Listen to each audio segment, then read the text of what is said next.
안녕하세요, 배짱이입니다. 바쁜 직장인분들을 대신해서 기사 읽어주는 채널을 오픈하였습니다. 오늘부터 열심히 풍악과 좋은 기사를 전해드리도록 하겠습니다. 잘 부탁드립니다. 첫 번째 기사입니다. 소상공인 10명 중 9명 하반기에도 매출 감소할 것. 굉장히 큰일 난 그런 일인데요. 읽어보겠습니다. 소상공인 10명 중에 9명가량은 올해 하반기에도 매출이 줄어들 것으로 전망한다는 조사 결과가 나왔다고 합니다. 코로나19 위기 대응 소기업 소상공인 경영 실태 조사를 한 결과 이같이 나타났다고 27일 밝혔다. 응답자의 87.4%는 올해 하반기 매출이 작년 동기보다 감소할 것이라고 답했고 증가할 것이라는 응답은 1.1%에 그쳤다고 합니다. 그리고 올해 상반기 대비 하반기 매출이 감소할 것이라는 응답도 85.5%에 달했다고 하는데요. 지난해 상반기 대비 올해 상반기 매출에 대해서는 감소했다가 89. 증가했다가 1.3%에 불과했다. 정말 코로나 때문에 많은 분들이 힘드신 것 같은데요. 이들 혹시 자영업자 분들이 계시다면 오늘 하루도 힘내시고 좋은 날이 올 거라고 저는 생각을 합니다. 다음 기사는 일본 기사인데요. 일본 코로나 신규 확진 400명대로 줄었다. 도쿄도 144명. 일본이 요즘 신규 확진자가 많이 줄었다고 하네요. 이제 국가 대 국가로는 좋은 관계는 좀 아닐 수 있지만 그래도 이제 전 세계적으로 일본이 확진자가 줄었다는 얘기는 이제 옆 나라인 우리나라 입장에서도 좋은 이야기가 아닐 수 없습니다. 일본의 신종 코로나 바이러스 감염증 확진자가 27일 400명대로 줄었다라고 하는데요. 이제 일본의 코로나19 누적 확진자는 82,996명으로 늘어난 상황이다. 그리고 일본의 코로나19 확진자 중 사망자는 3명이 늘어서 1,563명이 된 상황이라고 합니다. 얼른 코로나가 좀 전 세계적으로 사라졌으면 좋겠다는 생각이 많이 들고요.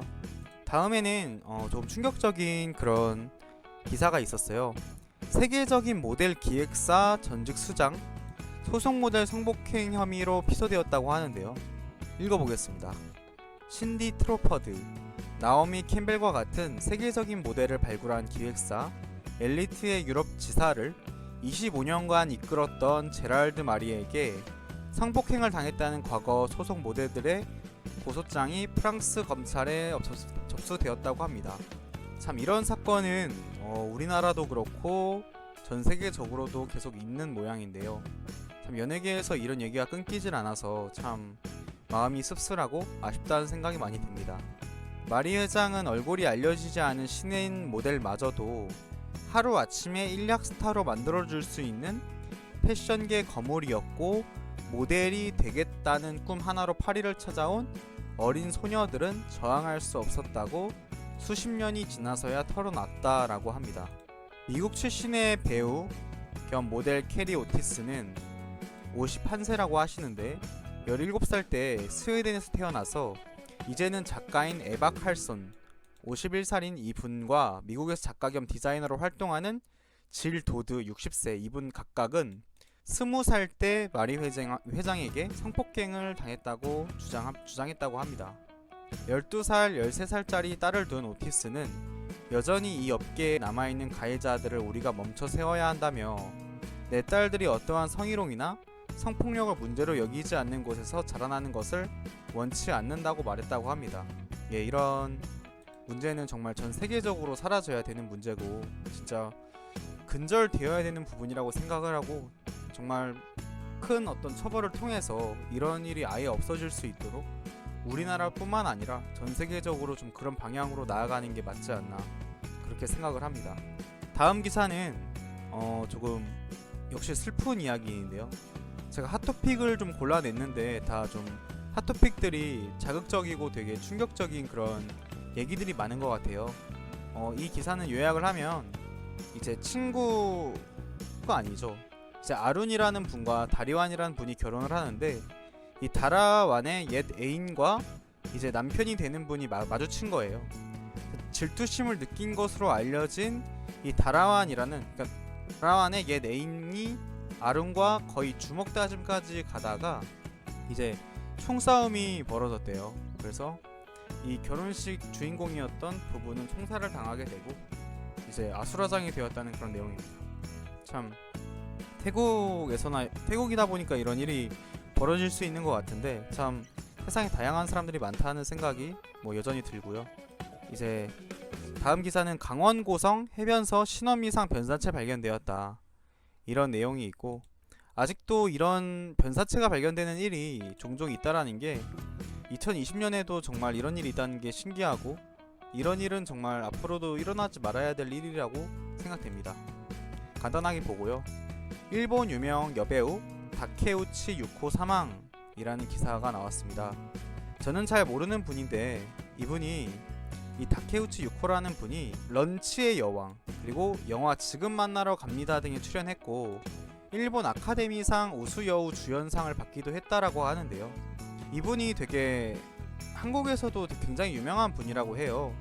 댓글들을 제가 좀 읽어보니까 정말 한국으로 따지면 정말 탑급 연예인 손예진 씨나 그런 분처럼 정말 유명한 그런 분이라고 하거든요. 40살에 자살을 했다고 하니까 정말 슬픈 일이라고 생각이 들고, 아마 지금 이 기사를 접하시는 분들도 굉장히 충격을 받으셨을 수도 있다라는 생각이 듭니다. 다음 기사는 이제 유시민, 김정은 계몽군주 논란, 주호영 대통령 분신들 요설 이런 기사인데요. 최근에 유시민 노무현 재단 이사장께서 김정은 계몽군주 발언 때문에 굉장히 이제 논란이 지속되고 있는 상황이라고 합니다. 앞서 유 이사장은 북한 김정은 국무위원장의 사과 소식이 전해진 지난 25일에 남북 정상선언 13주년 기념 토론회에서 김정은 북한 국무위원장의 리더십 스타일에 대해 언급하며 내 느낌에는 계몽군주 같다라고 말했다. 이사장님께서 이제 계몽군주 같다라고 김정은을 표현한 것에 대해서 굉장히 반발을 사는 그런 상황인데요. 이제 국민의힘 조영 원내대표는 이거에 대해서 페이스북 글로 대통령은 침묵하고 대통령의 분신들이 요설을 퍼뜨리고 있다라고 비난하고 있다는 내용입니다. 참 정치판도 이제 굉장히 조용할 날이 없는 상황인데 아무쪼록 잘 해결되기를 바라고 가볍게 넘어가도록 하겠습니다. 그 다음 기사는 무면허 여고생 새벽에 렌터카 몰다가 차량 충돌 후 음식점에 돌진했다. 여고생이 이런 일을 했다는 게 정말 참 안타깝다면 안타까운 일인데요. 정말 이 여고생 광주에서 일어난 일이고 입건해서 조사하고 있다고 합니다. 어떻게 이런 깡으로 운전을 했을진 정말 모르겠는데 아마 면허도 없는 상황일 텐데 음식점도 부시고 기물도 파손하고 그런 상황이라고 합니다. 참 정말 이런 일은 없도록 이제 가정에서 잘 교육을 시켜야 될 것 같다는 생각이 들고요. 마지막으로 부산서 음주운전자가 행인 포장마차 손님을 들이받았다. 이런 일이 좀 최근에 많이 일어났네요. 음주운전자가 손님을 들이받아서 12명을 부상시켰다고 하는데 정말 음주운전을 하는 경우는 없어야겠죠. 간혹가다가 우리가 전날 먹은 술에도 이제 음주 측정을 받아서 걸리는 경우가 있는데 혹시나 좀 상태가 안 좋다라고 느껴지면 대중교통을 이용하는 그런 센스를 발휘해야 될 것 같습니다. 그리고 회식이 끝나거나 아니면 간단하게 술을 마셨을 때라도 그 음주운전을 해서 가는 경우는 없도록 해서 좀 이런 일이 발생하지 않도록 해야 되는 게 되게 중요하다는 생각이 드네요. 오늘 9월 27일 기사는 마치도록 하겠습니다. 오늘 하루도 즐거운 하루 보내시고요. 앞으로도 계속 올리겠습니다. 시청해주셔서 감사합니다.